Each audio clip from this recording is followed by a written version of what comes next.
First of all, I would like to thank everybody for coming out tonight.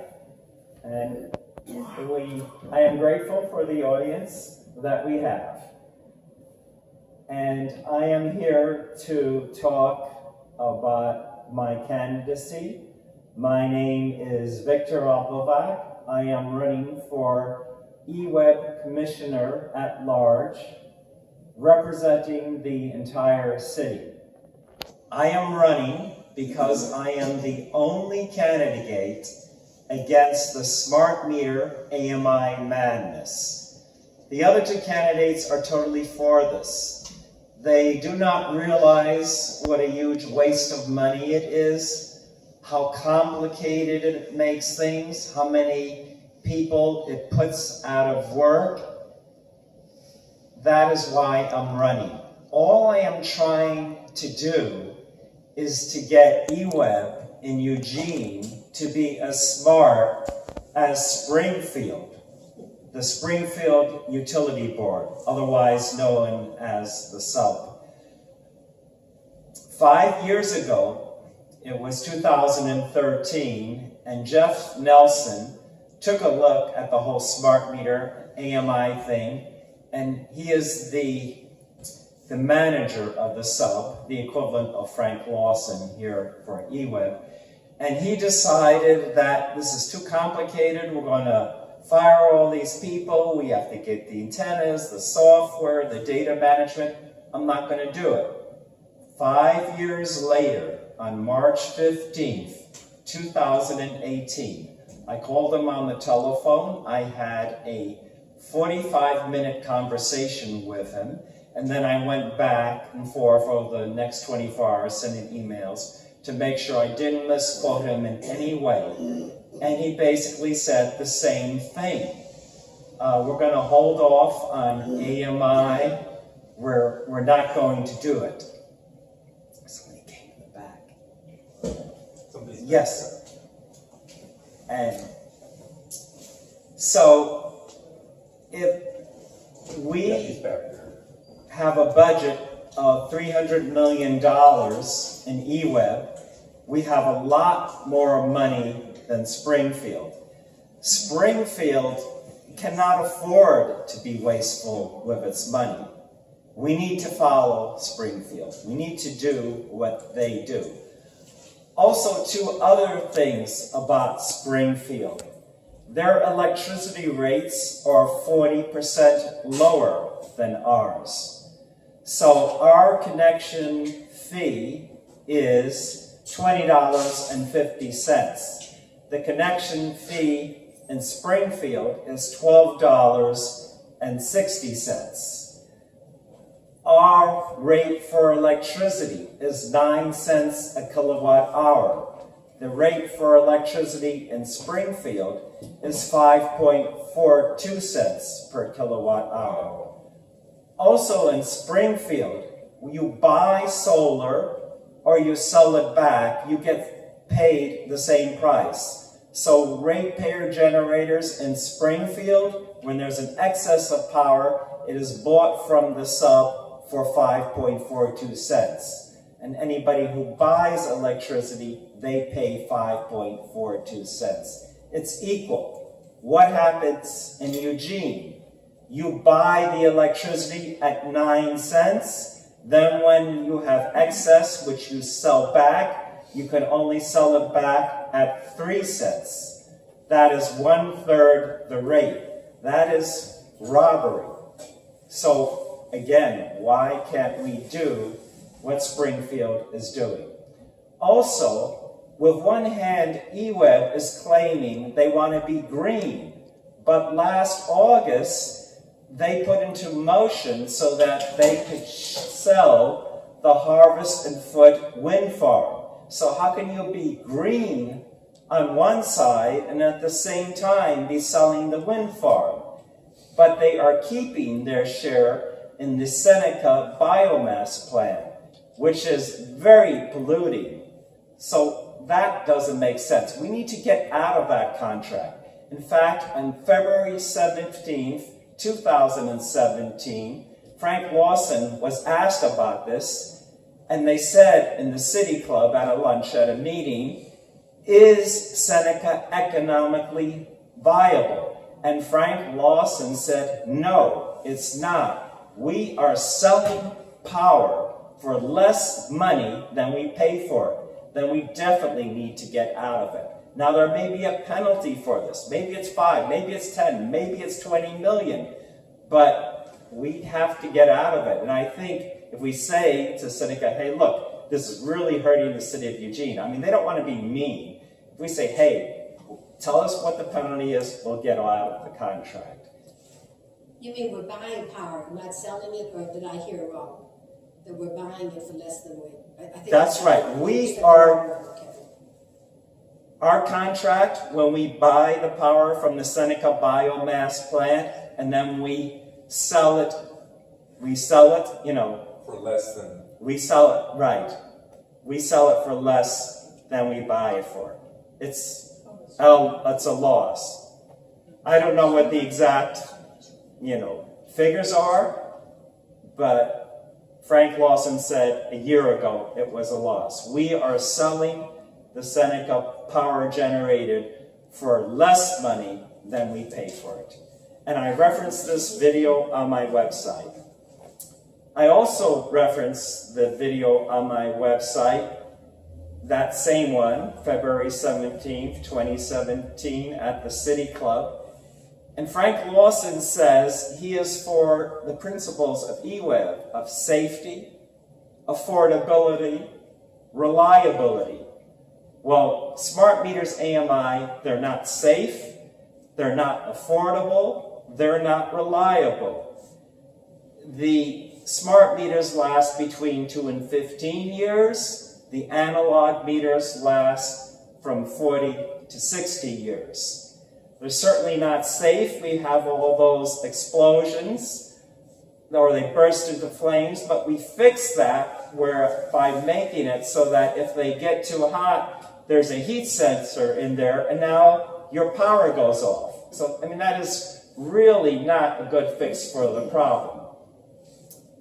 And they're obviously not reliable if they're not lasting, the 40 to 60 years. And they're certainly not affordable because it can cost you between, $200 and $500 for one of those smart meters to put them in. And analog meters are much cheaper, so they're not affordable. And then it looks like it's cheaper because you get rid of all the meter readers and you save all that money.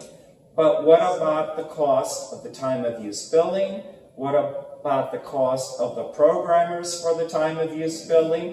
What about the cost for the data and keeping the data secure? The antennas, the transmitters, the maintenance on that?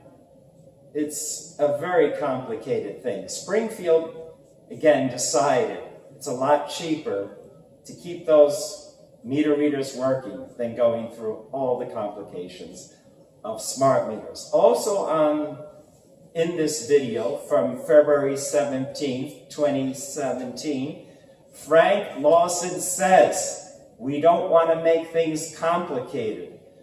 We don't want to make it complex. We don't want to make it overly complex. He says that 3 times.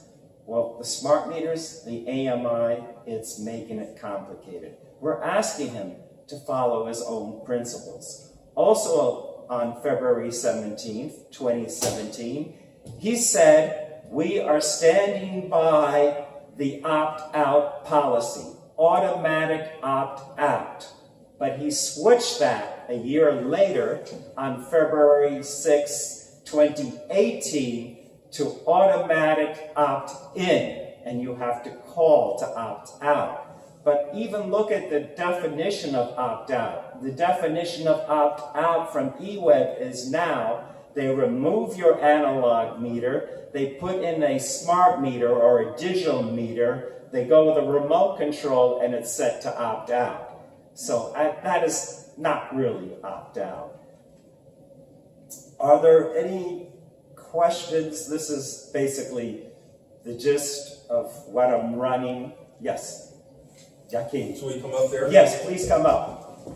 Yeah, I have a, That might be too tall for you. yeah, I have an observation and a question. Which should I do first? Do the observation. Okay, observation. So for the first time in my life, the other day I read the obituaries, and I'm really concerned because people seem to be dying in alphabetical order. It's a joke. So anyway, I hear that these smart meters are not just can cause a fire, but that they can hurt people. Can you say something about that? Yes. So, what the smart meters do is they operate in the microwave frequency that is between 900 megahertz and 3 gigahertz, the same as your cell phone. And they are transmitting at least once an hour. But it takes a lot of power because sometimes the antenna is 2 or 3 miles away. And also, it's not just a matter of transmitting. The smart meter has to talk to that antenna, has to make sure it's always there and the circuit is alive. It's doing some kind of acknowledgement and recognition that it's always there. They call this pinging in the electronic world, like when you're on the internet, and you have a connection with the Ethernet cable. It's always making sure, are you there? Are you there? And so all this kind of action is bringing radiation about. Also, this microwave frequency is very sensitive. So if you have a pacemaker, you're not allowed to use a microwave oven. You are not allowed to be around a smart meter because the microwave radiation that it is putting out is going to interfere with your pacemaker. Because your pacemaker works with a little battery, a very sensitive electronic field, and it's making your heart beat just right way. And now you've got another electromagnetic field in there. So it is not a good idea. Other questions? Becky. Well, I have a statement. Hello, can you hear me? Mine is a statement. When I was a little girl, when I was 5 years old, I had problems with my tonsils, and my parents took me to the doctor, and they put me in treatments where they x-rayed my tonsils to shrink them. I had 4 treatments to each side of my tonsils, which equals 600 rads radiation. And I've since retrieved my medical records, and the radiologist put on the report that since they irradiated me when I was 5, that I had to be watched closely for thyroid problems, because children that are irradiated so young like that have troubles when they're older. Well, right now I have 2 lumps in my thyroid, which they monitor by ultrasound every year to see if they're going to grow and turn into cancer. Okay, this is a direct result of the radiation I had as a child. And I'm not interested in any more radiation coming into my body and through my home, and smart meters will be irradiating me 24/7. So this is one reason I don't want a smart meter on my home, and that's my statement. And one other thing, for the people that are looking at this YouTube, they might not know who Frank Larson is. If you could clarify to these people watching who he is. Yes, so they know. I will do that. Okay, thank you. Thank you, Becky. So Frank Lawson is the general manager of EWEB. EWEB stands for Eugene Water and Electric Board, right here in Eugene, Oregon. They're in charge of the electricity and the water. Are there more questions or comments? Cindy.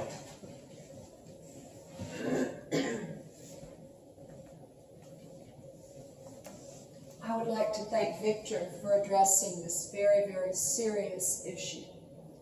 A Eugene Medical Advisory Board spent 18 months researching the medical literature on the biological or non-thermal effects of RF radiation in an effort to assist EWEB in making a prudent decision on their choice of technology as they considered installing an AMI infrastructure of RF transmitting smart meters.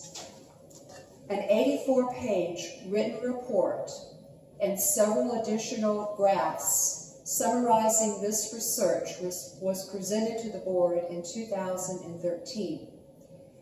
I've brought copies of this research for anyone here who would like to see it.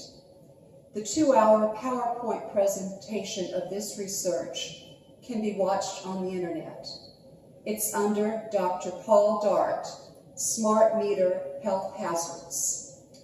Some of the effects of RF radiation include severe inflammation, EEG changes, electro-hypersensitivity, altered immune function, altered endocrine hormone function, including melatonin, needed for sleep, oxidative stress, broken and damaged DNA, increased risk of cancer, etc. Radiation, RF exposure at night is especially problematic because of disturbances to melatonin secretion when our body's trying to heal. Our analog meters have no RF radiation. Many communities have organized regarding smart meters concern. Our local group, Families for Smart Meters, Safe Meters, gave a DVD of the award-winning documentary, Take Back Your Power, to each member of the EWEB board, including the new members and the new president.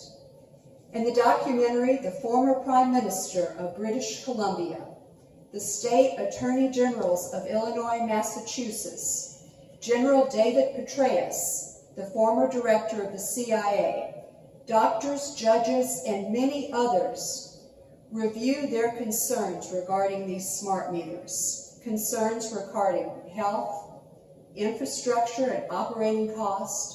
The people that have had these meters see increases to their bills, their privacy issues, home fires, hacking vulnerability of a centralized grid, or an EMP strike from a solar flare that can take down a centralized grid. The analog meter is not centralized. There are other documentaries that you can watch. Resonance beams, a frequency, which look at the research of RF to humans, birds and bees, and also to trees. The World Health Organization classifies RF radiation as a 2B carcinogen in the same category as lead, DDT, and asbestos.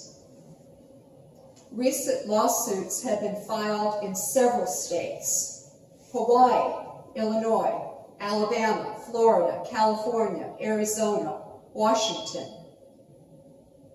Why is EWEB doing this to us? It doesn't make any sense. There are too many liabilities, and smart meters increase cost and all the health problems, all the risk. Thank you, Victor, for what you're doing.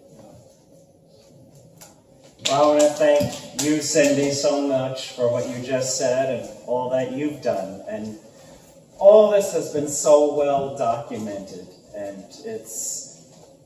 I don't know why people refuse to see it, but they need to see it. I mean, just the time of use billing alone, if you've got a flat rate to the airport, and now you put the meter down, it never gets cheaper. There's one company in Eugene that just drives you by zone. It's a flat rate and they don't have meters. I use them all the time. They're really great, because all the other companies have meters and it costs a lot more. So, just plain, simple common sense. Kathy.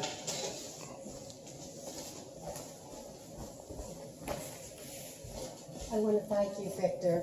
It took an immense amount of courage to do this in the community and to take also the stand on solar energy that you are pursuing, that I hope we can all work together on this even if for some reason you don't get elected. I just wanted to thank you, Victor. Can you hear me? Okay. So I wanted to say that this is one thing that piqued my interest back about 6-7 years ago.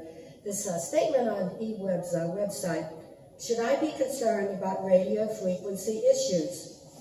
No, period. Several independent peer-reviewed scientific studies have found that radio frequency from smart meters does not pose a health hazard. For the pilot project, EWEB will install yada yada. EWEB did not know what they were doing initially with the beginning of a radio mesh net. It was the radio mesh net types wireless smart meters that caused 10,000 complaint calls to the California PUC. So if you looked at this website a couple months later, after they interacted with our group and Dr. Dart, they took off the word no. But one of the problems is they were relying on a study. It's called California Council on Science and Technology, April 2011 final report, Health Impacts of Radio Frequency from Smart Meters.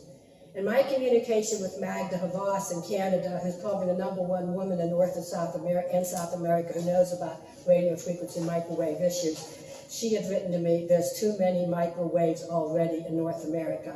And I was just a newbie at this whole field at that point. But her point of view was solicited by this California group, and then they completely rejected it when she sent it to them, and they would not even provide a link saying this is a contrary point of view. This is what really piqued my interest. For having this woman totally ignored, that got me interested in this field. I knew there was something awry. She had been fighting power lines and the damages from those for like 30, 40 years, something I was doing in Southern Oregon. But a couple things I want to mention is EWEB did not know what the precautionary principle was. I sent you some of the emails not too long ago that they didn't really understand what that was until we taught them. They also, just a couple of weeks ago when we met with the general manager and the staff, oh, electrosmog, that's a new word. We didn't know what that was. Meanwhile, the Germans have done a study, bees, birds, and mankind, destroying nature with electrosmog, and this was done a year ago in Germany, and what it says is basically we're going to be wiping out the bees and the birds and the pollinators. So I just want to give you a few websites, stopsmartmeters.org, emfsafetynetwork.org, microwavenews.com, and emfnights.net. And I just want to say, if you see what happened in the last month with Dr. Martin Paul interview with Dr. Mercola, an hour and 15 minutes, in which he says that Dr. Martin Paul from Portland should get a Nobel Prize for his work in finding out the voltage-gated calcium channels reason that non-ionizing radiation still causes biological damage. And at the end of that video, Dr. Mercola asked Dr. Paul, are we talking about the decline or possibly even the extinction of the human race? And he said possibly. So that should get our attention. And that's why the work you're doing is so important to bring this to people. Thank you. Well, thank you very much, Kathy, and thank you for all your pioneering work all these years with this committee and all that you've done and given your hours and everything you've done and everything all the people who are here from this committee in the audience have done. Becky? Can I say one more thing? Please do. I'll just say one more thing. EWEB can't prove to us, can't prove to me, that their smart meters can do us no harm. They can't say they don't do us no harm. They don't know. They can't prove it. So why would anyone want one of those things put on their house? What we've got now works and it doesn't hurt us, doesn't harm us. An analog meter doesn't do anything to us. Why would we want that put on our home when we feel it's going to do us harm? And they can't prove that it won't. So that's what I have to say. Thank you. Thank you very much. As I said over and over again, we just need to follow Springfield. We need to follow the state of New Mexico, where the Public Resource Commission there said there is no reason to do smart meters. They're a total waste. They're going to put 125 meter readers out of work. They're going to make it too complicated with the time of use billing and the antennas and everything else. And that's a solar state. And they are really working hard on increasing the solar and not wasting time with the smart meter AMI distraction. We need to follow them. Yes? Can you address the privacy issue in coming into your home and collecting data and all this privacy and trespassing, Sure. you know, the Fourth Amendment, trespassing onto our properties? Thank you. Yes. I personally know about this privacy issue because if you look at my website, it's called converttolinux.com/eweb.shtml. I didn't want to spend all the money to have my own website, Victor for eWeb, and then you have to get it raised in the search engines, and that usually involves paying several $100s in some way or another to Google to get it there. So I just took my own Linux website. So I went once a month for, good 8 years in Seattle to the Linux geeky meetings. And I was at Zoka's Coffee Shop, which is very well known in the Seattle area. They have 3 of them in Seattle, and they're so good they actually have a 4th one in Tokyo, Japan. Well, I was there, it was about 12 years ago, and the wireless technology really hasn't changed. It's the same encryption. So because it is wireless technology, the wireless packets are a lot smaller. But if you're on an Ethernet cable, you can have a lot bigger packets. So if you have bigger packets, the encryption can be a much bigger prime number. But when you have smaller packets, the encryption is a much smaller prime number. And that prime number is no bigger than 16,256, which is pretty small. So, again, this is 12 years ago, but we're at this cafe. The person had Linux on their machine. The name of the Linux is called Kali Linux today. K-A-L-I. It's used by hackers. It's very popular. He opened up his screen. He showed it to me. He pointed to all the people in their laptops in the entire cafe.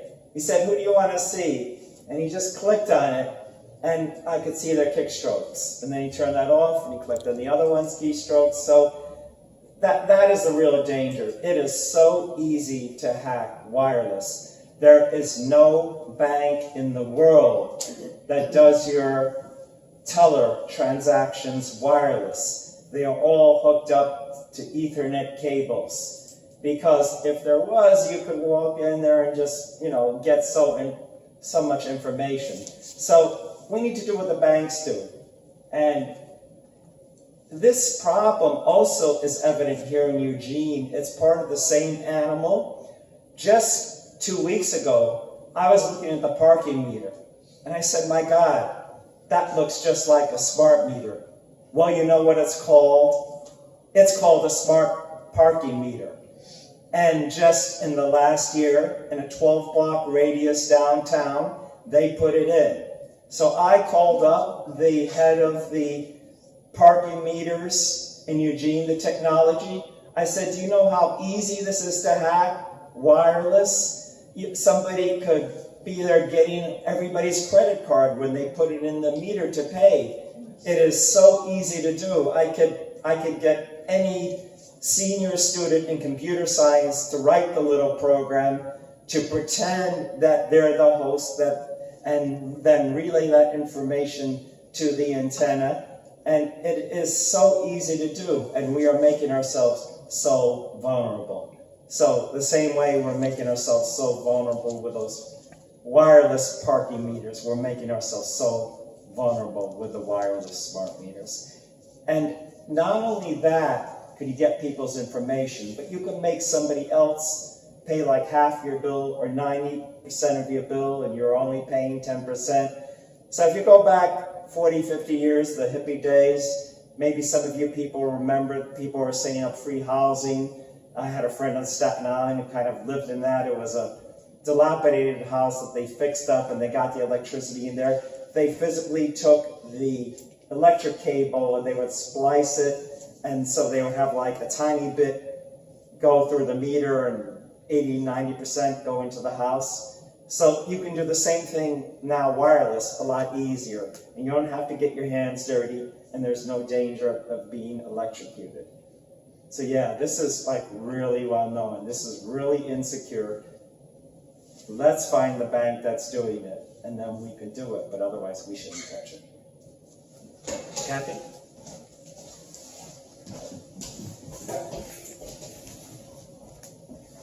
One thing that should concern the whole community, whether or not you agree with the wireless smart meter build-out, is the fact that EWEB has put out really no explanatory article in the last 7 years explaining exactly what smart meters are.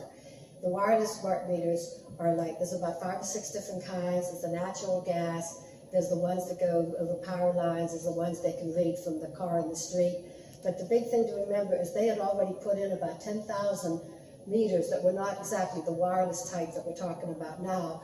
And those meters can actually do harm to people, because we have what's called an EMF refugee tried to move here from California, a woman named Jenny. She could not survive here because she stayed at various apartments and Airbnbs, and they had some of them had these 10,000 meters, so they had nothing on the website warning people. And that's one of the questions we gave. We presented a list of questions and demands to Lawson 2 weeks ago. Who made the decision to ignore requests made by Families for Safe Meters numerous times to include pros and cons, especially health issues experienced in other areas on the website? The fact that the former general manager, when I asked him in February, thought there weren't even 300 or 400 meters installed yet, when in fact there were 3,900, so he was off by a factor of 10. And that was in a January memo I discovered later, January 30th from EWEB. That's another travesty that they just don't even know what they're doing within their own board. EWEB gave up the library years ago. They gave up the free meeting rooms. All the solar energy people who knew anything were gone. They didn't hire a bunch of new people. There's a bunch of problems we have with EWEB. But right now my question is, do you have any idea about whether we could get out of the contract? I've ordered the census contract. We're going to have it by May 7th. And I just want to say, in Europe, there was a documentary where a guy in a car in Europe made a car go into reverse instead of forward in this country with his laptop computer because of these new kind of cars. And I would like you also to say something about the dangers of 5G network, and whether EWEB would be involved in that or not. Yeah.